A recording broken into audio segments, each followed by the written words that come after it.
Hello everyone and welcome to my Pecha Kucha presentation. My name is Cheyenne Halbleib and the topic I chose is the federal government and basically their unwillingness to reclassify cannabis, or at least that's how I perceive it, and how it actually hinders progress. So in this semester we did learn about the classification system and that cannabis is a class 1 controlled substance, and it shows that there's no medical usage for it, and it could be abused. And for a long time, that really puzzled me as to why the government was continually getting away with this.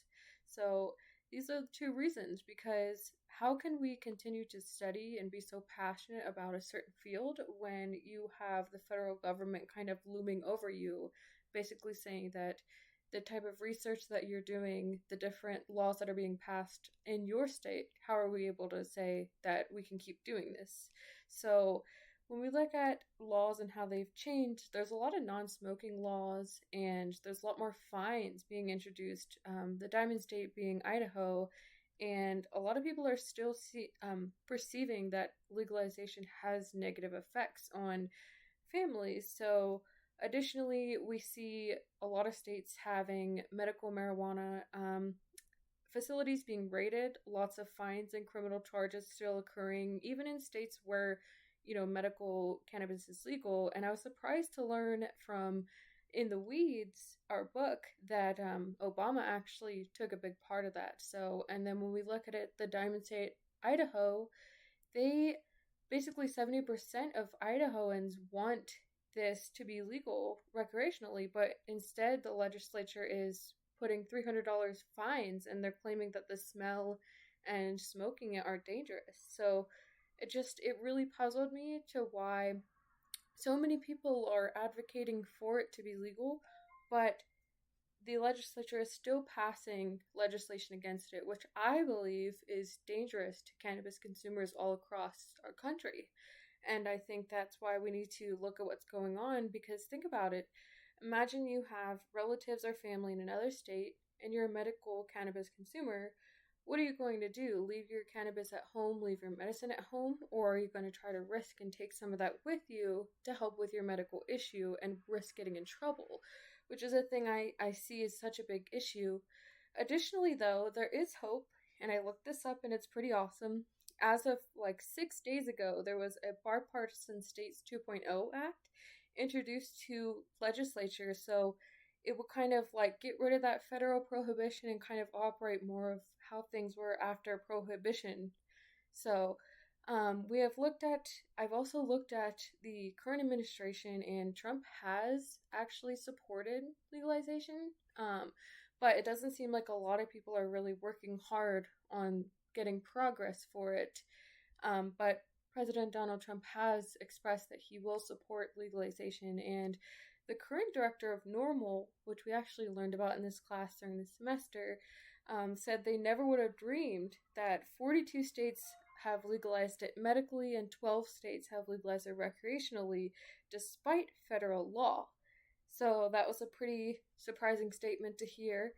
And it puzzles me why it's taken this long, and how are they able to get away with saying there are no medical benefits when there's so much research? And is it just because they're profiting off of greed? Is it the pharmaceutical company? And why is there still so much stigma in this present day, even just saying the word? So I looked this up. Actually, recently, 50 illegal, quote unquote, cannabis stores in DC were shut down, and lots of others have been sent warning letters. Employees have lost their jobs. And this just happened recently. I mean, when we say quote unquote, it's the government is like issuing these permits and they're getting revoked. And so I saw another article which kind of made me upset, because, they're saying it has an increased risk of cancer and lung damage, and could create dementia diagnosis within 5 years. But it's like so counterintuitive to all of the positive research studies that we've seen. Also, like the stigma and all this bad information coming out is really kind of causing a rift and a conflict between people in regards to legalization that I think could be detrimental to the progress that we're trying to create. And a lot of people don't know what to believe.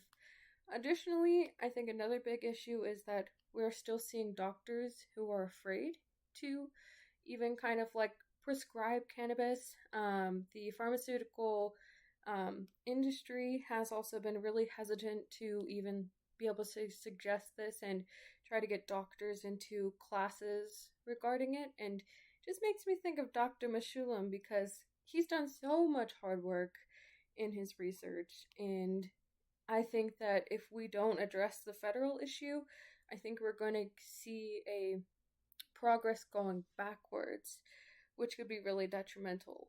Like, for example, in Hansford, Alabama, there was a medical dispensary that had its license revoked 3 times, saying that the commission that gave it to him did not provide it lawfully. So after a year and a half, they're finally going to reappeal.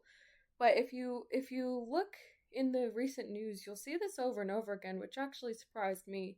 So I really think that we all need to try to pressure our state representatives to try to vote for the Bipartisan State Act 2.0. And I just really think we all need to kind of raise our voices even more because in this class we've all loved what we're learning and studying, and so many of us have been in the field, and so I think we should raise our voices. So here are my references. There's a couple from the Hill, the DEA, and a couple of those sources. So if you feel free to want to check them out, thank you for listening to my presentation, and I look forward to listening to all of yours. So thank you.